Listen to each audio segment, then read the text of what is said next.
नमस्ते, मैं doctor Rishabh Kothari, medical oncologist Oncowing cancer centre. आज मैं टेस्टिकुलर कैंसर या पुरुषों में जो अंडाशय का कैंसर है उसके बारे में जानकारी दूंगा।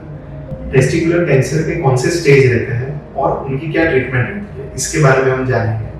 टेस्टिकुलर कैंसर के स्टेज सीटी स्कैन और ब्लड रिपोर्ट, जिसको ट्यूमर मार्कर्स बोलते हैं, उसके आधार पर डिसाइड किया जाता है।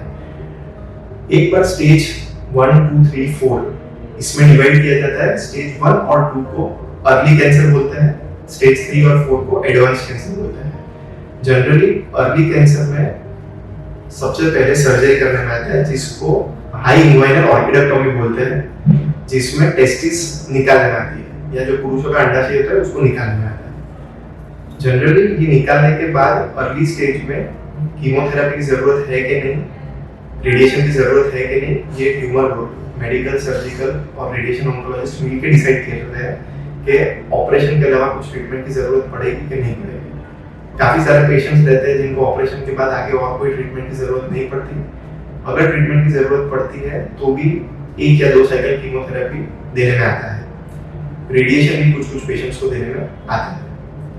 ये हो गया अर्ली कैंसर की ट्रीटमेंट। जो एडवांस कैंसर है उसकी ट्रीटमेंट क्या किया जाता है? जनरली सर्जरी करने के बाद एडवांस कैंसर में 3 से 4 कीमोथेरेपी करने में आती है। जो सर्जरी करने में आती है उसको हाई इन्वाइनल ऑर्किडोटॉमी बोलते हैं। उसके बाद सीटी स्कैन के आधार पे एडवांस्ड कैंसर को 3 कैटेगरी में डिवाइड करने में आता है, गुड रिस्क, इंटरमीडिएट रिस्क और पुअर रिस्क, और उसके आधार पर डिसाइड किया जाता है कि कितने कीमोथेरेपी के साइकिल्स लगेंगे।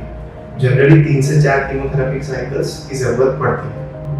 जनरली टेस्टिकुलर कैंसर को 2 हेडिंग, सेमिनोमा और नॉन सेमिनोमा, ऐसे डिवाइड करने में आता है, और सेमिनोमा का रिजल्ट नॉन सेमिनोमा से थोड़ा बेहतर रहता है। एडवांस स्टेज में सर्जरी के बाद कीमोथेरेपी देने के बाद फिर से सीटी स्कैन या कई बार पेट स्कैन करने में आता है, और उससे डिसाइड करने में आता है कि आगे और कोई सर्जरी की आवश्यकता है कि नहीं। मोटे तौर पे मेजॉरिटी टाइम सर्जरी और कीमोथेरेपी की आवश्यकता रहती है। कोई पेशेंट्स को रेडिएशन की आवश्यकता रहती है। टेस्टिकुलर कैंसर का इम्पोर्टेंट ये है कि एडवांस स्टेज में होने के बावजूद भी ये कैंसर ठीक हो सकते हैं। तो स्टेज 4 का कैंसर है तो उसका ट्रीटमेंट नहीं करना चाहिए या उसका रिजल्ट नहीं मिलेगा, ऐसा सोचने की जरूरत नहीं है। Testicular cancers majority young patients में होता है, जो 20 से 40 उम्र के बीच में रहता है, इसलिए उसकी साइड इफेक्ट्स को भी ध्यान में रखना जरूरी रहता है। जनरली टेस्टिकुलर कैंसर की साइड इफेक्ट्स जो कीमोथेरेपी देने में आती है, उसकी मेजॉरिटी साइड इफेक्ट्स ट्रीटमेंट के दौरान होती है, जो उल्टी होना, उबका आना, वीकनेस होना, हीमोग्लोबिन W से प्लेटलेट कम होना, बुखार आना या फेब्रिल न्यूट्रोपिनिया होना, ये सब ज्यादातर होता है। कुछ साइड इफेक्ट्स है जिसका बेहद ध्यान रखना पड़ता है, वो है लंग के लिए कुछ तकलीफ होती है कि नहीं। तो अगर किसी को चालू ट्रीटमेंट पे खांसी बढ़ जाता है या सांस लेने में दिक्कत होता है तो खास डॉक्टर को बताना चाहिए, क्योंकि उसके लिए स्पेसिफिक दवाई में मॉडिफिकेशंस करने पड़ते हैं। दूसरा लॉन्ग टर्म टॉक्सिसिटी जो इम्पोर्टेंट है वो इनफर्टिलिटी।